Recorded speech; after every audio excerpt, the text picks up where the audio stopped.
यह ज्योतिर्लिंग पर्वतराज हिमालय की केदार नामक चोटी पर स्थित है। पुराणों एवं शास्त्रों में श्री केदारेश्वर ज्योतिर्लिंग की महिमा का वर्णन बारंबार किया गया है। यहाँ की प्राकृतिक शोभा देखते ही बनती है।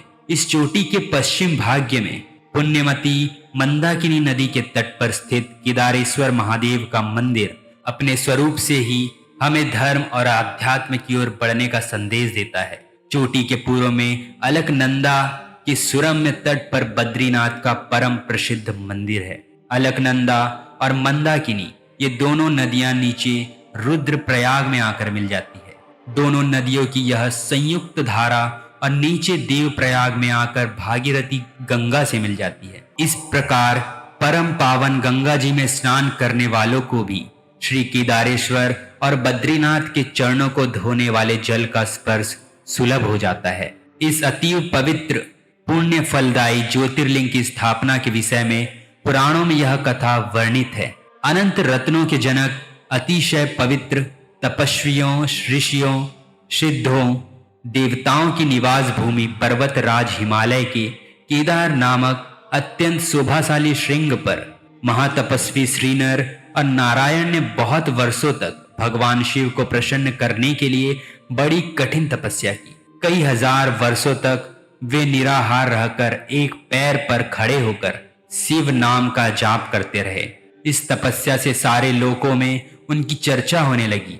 देवता, ऋषि मुनि, यक्ष, गंधर्व सभी उनकी साधना और संयम की प्रशंसा करने लगे। चराचर के पितामह ब्रह्मा जी और सबका पालन पोषण करने वाले भगवान विष्णु भी महातपस्वी नर नारायण के तप की भूरी भूरी प्रशंसा करने लगे। अंत में भगवान शंकर जी उनकी उस कठिन साधना से प्रसन्न हो उठे।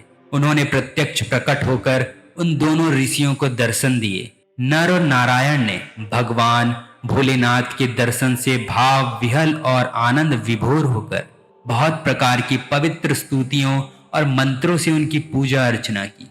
भगवान शिव जी ने अत्यंत प्रसन्न होकर उनसे वर मांगने को कहा।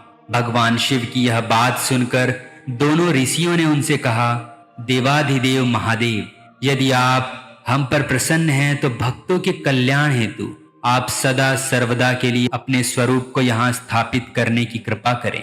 आपके यहाँ निवास करने से यह स्थान सभी प्रकार से अत्यंत पवित्र हो उठेगा। यहाँ आपका दर्शन पूजन करने वाले मनुष्यों को आपकी अविनाशिनी भक्ति प्राप्त हुआ करेगी। प्रभु, आप मनुष्यों के कल्याण और उनके उद्धार के लिए अपने स्वरूप को यहाँ स्थापित करने की हमारी प्रार्थना अवश्य ही स्वीकार करें।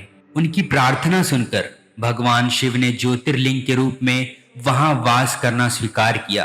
केदार नामक हिमालय श्रृंग पर स्थित होने के कारण इस ज्योतिर्लिंग को श्री केदारेश्वर ज्योतिर्लिंग के रूप में जाना जाता है। भगवान शिव से वर मांगते हुए नर और नारायण ने इस ज्योतिर्लिंग और इस पवित्र स्थान के विषय में जो कुछ कहा है वह अक्षरशः सत्य है। इस ज्योतिर्लिंग के दर्शन, पूजन तथा यहाँ स्नान करने से भक्तों को लौकिक फलों की प्राप्ति होने के साथ साथ अचल शिव भक्ति तथा मोक्ष की भी प्राप्ति हो जाती है। तो बस यहीं तक था आज का वीडियो।